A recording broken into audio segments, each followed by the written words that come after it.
Labdien, mīļie bērni! Ir pienācis vēls rudens.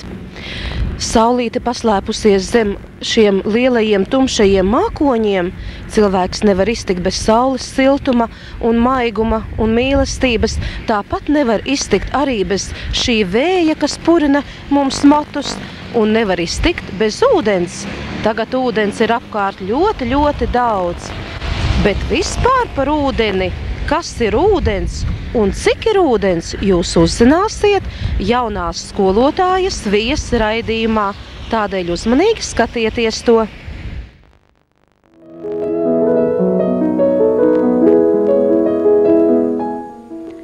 Ūdens ir viens no pirmajiem elementiem, kas radās pasaulē.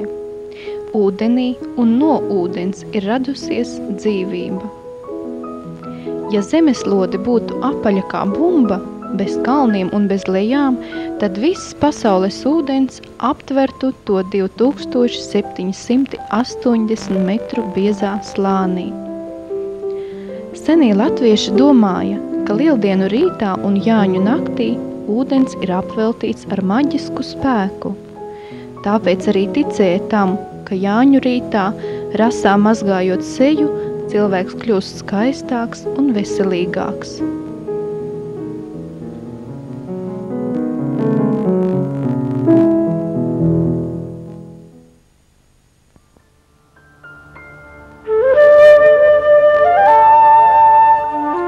Paskaties visapkārt, kur tad ir ūdens? Ūdens ir it visur. Pat cilvēkā ir ļoti daudz ūdens.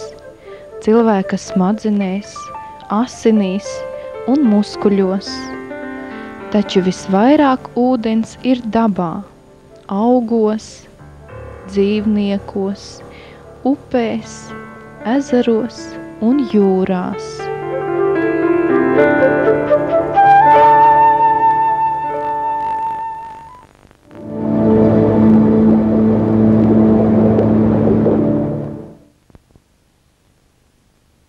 Saulīt gāja spēlēties ar to jūras ūdentiņu. Saulīt meta zīdautiņu, jūra putu gabaliņu.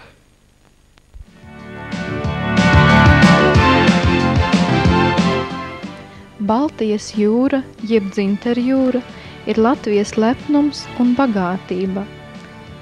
Kaut arī Baltijas jūra ir viena no seklākajām jūrām pasaulē, tomēr tā ir mūsu sargātāja un barotāja. Baltijas jūras krasta līnija Latvijas piekrastē ir 480 kilometri. Baltijas jūrā ir 40 sugu zivju, bet mūsu zvejnieki zvejo tikai dažas no tām. Reņģes, mencas, salakas, brēkliņas, butes un lučus. Pa jūru cilvēki pārvietojas ar ūdens transportu. Tie ir dažāda lieluma kuģi, kuteri, laivas un jahtas.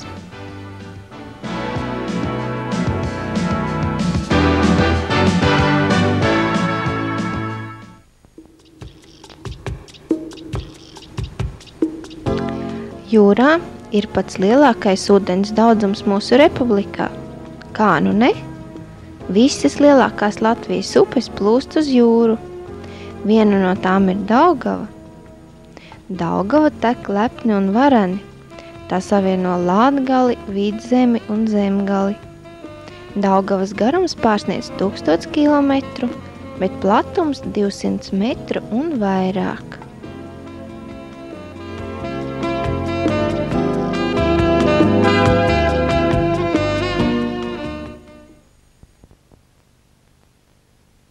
Kā varēja rasties tik liela upe?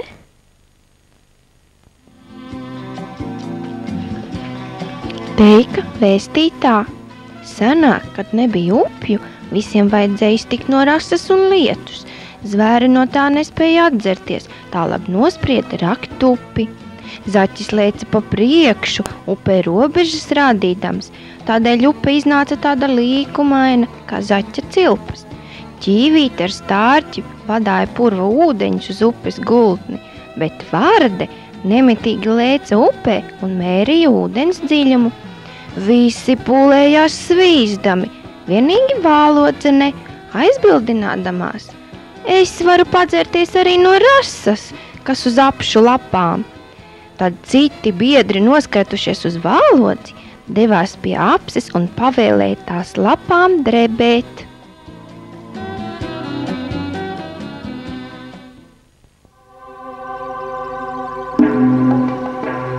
Daugavu dēvēja par dvēseļu upi, jo tajā aizgājušas ļoti daudzas dzīvības.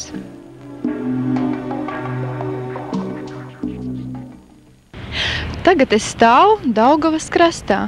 Vai jūs zinat, kas ir Daugava? Tā ir mūsu lielākā Latvijas upe.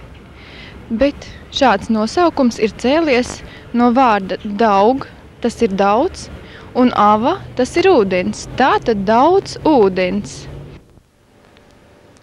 Māte savas meitas sauca, vai ir visas vakarāji, rāmi lēnām, rāmi lēnām, rāmi lēnām, ram. Pastāvīte aiztecēja, gar Daugavu spēlēdama, rāmi lēnām, rāmi lēnām, rāmi lēnām, ram. Baltās rozes lasīdama, iekrīt pati Daugavai, rāmi lēnām, rāmi lēnām, rāmi lēnām, ram. Daugaviņā nepanesa, tā iznesa maliņai, rāmi lēnām, rāmi lēnām, rāmi lēnām, ram. Mēs paciemojāmies pie Daugavas, bet tagad parunāsim par to upi, kas plūst cauri mūsu pilsētai. Ko tu zini par upi? Bērni, kāda upe tek cauri mūsu pilsētai? Rēzeknes upe. Bet cauri Rīgai? Daugava. Jā, bet no kurienes vispār sākas upes? No avotiem, no ezeriem, no purviem, no vairākiem avotiem satakot kopā. No kurienes sākas mūsu Rēzeknes upe? No Kaunates ezera.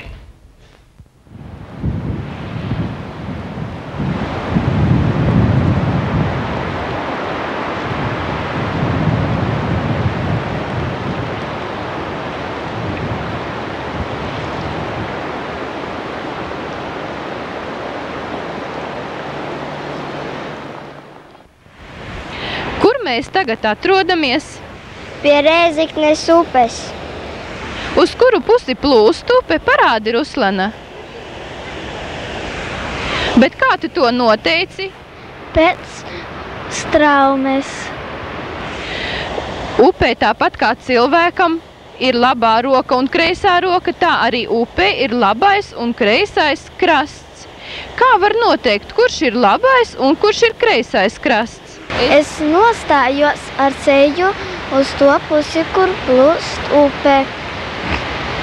Mana labā roka norāda uz labo krastu, kreisā uz kreiso. Cik krastu ir upei? 2. Un kurajā krastā mēs pašreiz stāvam? Labajā krastā.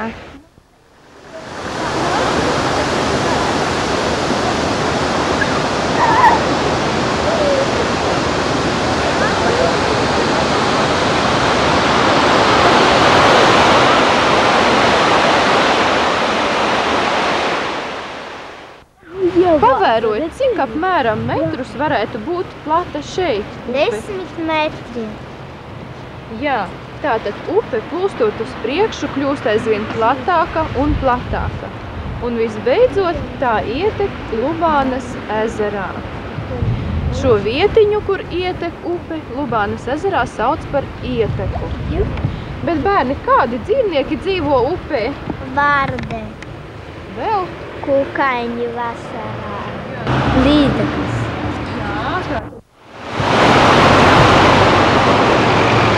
Vai proti rotaļu zivis un zvejnieki? Paskaties to! Ko jūs tur aužat? Tīklus aužam! Ko jūs ar tiem darīsiet? Zivis ķersim! Kādas? Līgakas! Nu tad ķeriet!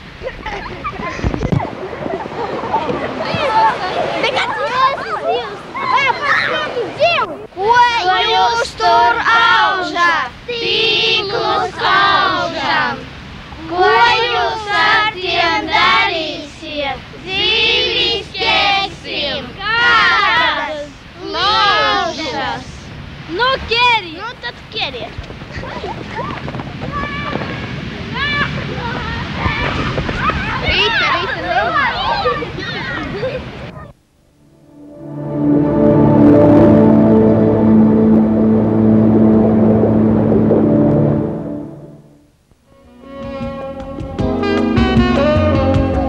Latgali, Zilo ezeru zeme.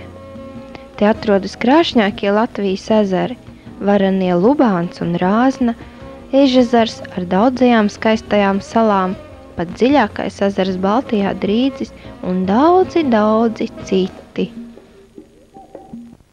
Bite meitu aizdevusi pārdeviņi ezeriņi, ikrudeni, medudzinu 9 laiviņām. Bērni, kurš ir braucis no jums ar laivu? Nu, visi esat noteikti braukuši, bet kas ir laiva? Laiva ir līdzīga silei, ko gatavo no koka. Tā var peldēt pa ūdeni virsū un negrimst. No kāda koka gatavo laivu?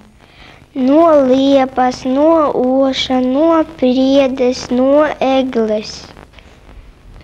Tātad visi ir braukuši pa ezeru ar laivu, bet kas tad ir ezers? Kā tas izveidojas? Zemē izveidojas ieplaka, kas piepildās ar ūdeni, tas ir ezers. Ezers ir līdzīgs bļodai. Vai ezeram var apiet apkārt? Jā, Bet kas notiek ar ezeru ziemā? ezers sasalst Un kas tad izveidojas virspusē? ledus. Kādas zivis dzīvo ezerā? Karpa, līdaka, asariks, Kas vēl dzīvo? rautas, plautis, līnis, karusas, zutis, Bet kas bez zivīm dzīvo vēl ezerā? mežā pīle, zosis, gulbis, kajas, Kādi vēl dzīvnieciņi dzīvo ezerā? vārdes, vēži, kukaiņi, gliemeži. Vai tu zini, ka visvairāk ezeru ir Latgalē? Latgalē ir vairāk nekā 3000 ezeru, bet vislielākais no tiem ir Rāznas ezers.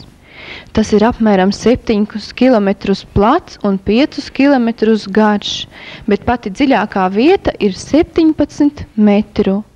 Kādus vēl ezerus tu zini? Kauču, Adamovas gailumu, Un vēl? Bērzgales, Škeņevas zosnas. Sabīne, ko tev vecmama ir stāstījusi? Kā viens no ezera zive un upēs, un kad viņi iet peldēties, viņš viņus saķer, un labāk neiet bez atļaujas upēs un ezeros. Tātad nedrīkstiet tikai bez atļaujas, bet citādi drīkst peldēties. Jā.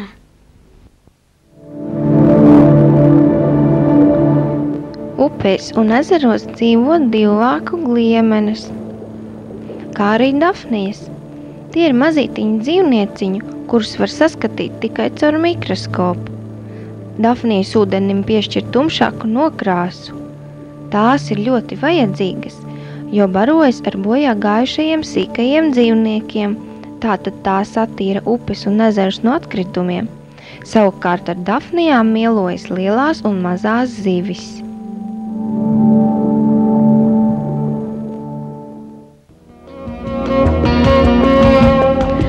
Daudzi ūdenī dzīvojuši dzīvnieciņi attīra ūdeni no piesārņojuma, taču ne tik lielā mērā, lai to varētu lietot dzeršanai cilvēks.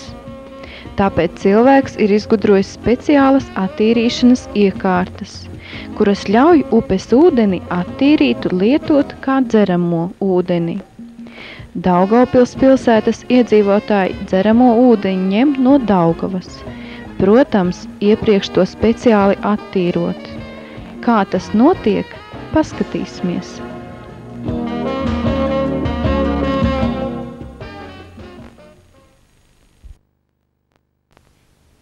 Lūk, attīrītais ūdens.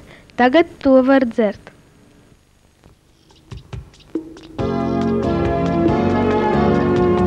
Reizeknes pilsētas iedzīvotāji dzeršanai izmanto pazemes ūdeņus, kurus izfiltrējot iesūknē ūdens turņos, un pēc tam šo ūdeni nogādā dzīvokļos, skolās un citur. Bet tomēr vistīrākais un visgaršīgākais ūdens ir lauku akās.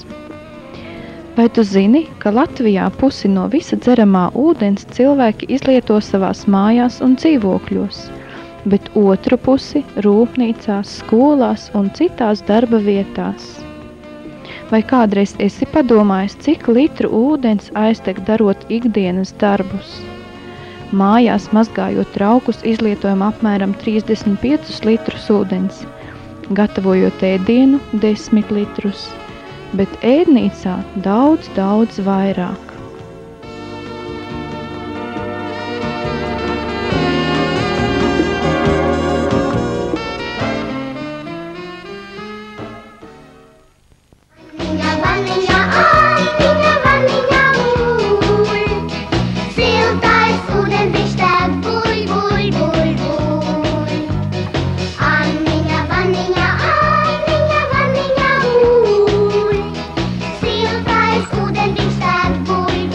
Bet kā tu mazgā zobus? Anniņa vaniņā sapņojās, zvejnis blakus apsēdās, tam uz āža uzķērās. Zābaks, zābaks, zābaks, zābaks, zābaks. 1. Skaļi neuzpaldies. 2.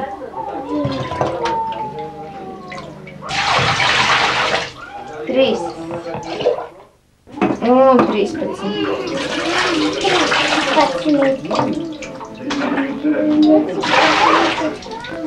13 litru ūdens.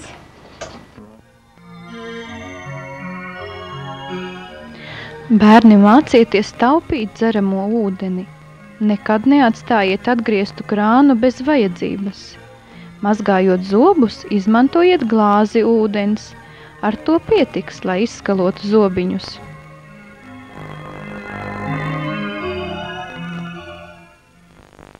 Čiņu, pačiņu, austiņā, modrini, modrini sadzirdētā.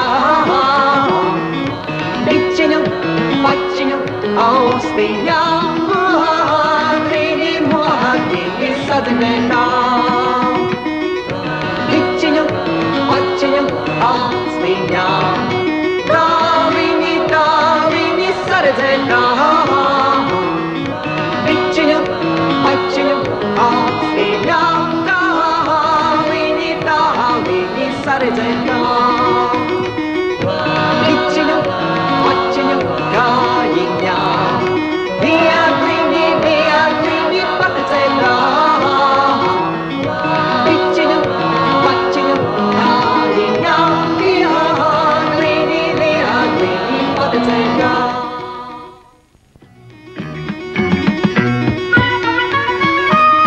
Pamēģini pagatavot ūdens rozes un izplaucēt traukā ar ūdeni. Protams, ka tava ūdens roze būs mazlietiņ savādāka, varbūt lielāka, varbūt krāsaināka, bet noteikti ļoti skaista.